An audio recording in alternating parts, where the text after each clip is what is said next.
জল্পনার অবসান, শেষমেশ ইসরায়েলকে লক্ষ্য করে সরাসরি হামলা ইরানের।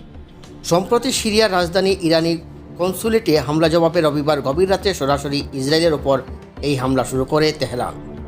আন্তর্জাতিক সংবাদ মাধ্যম আল জাজিরা সূত্রে জানা যায়, হামলার সময় ইসরায়েলি ভূখণ্ড লক্ষ্য করে ইরান 2 শতাধিক মিসাইল ও ড্রোন নিক্ষেপ করে।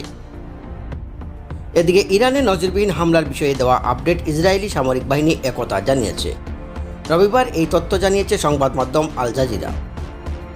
সংবাদ মাধ্যমটি বলেছে, ইরানি হামলা তাদের সামরিক ঘাঁটির সামান্য ক্ষতি হয়েছে বলে জানিয়েছে ইসরায়েল।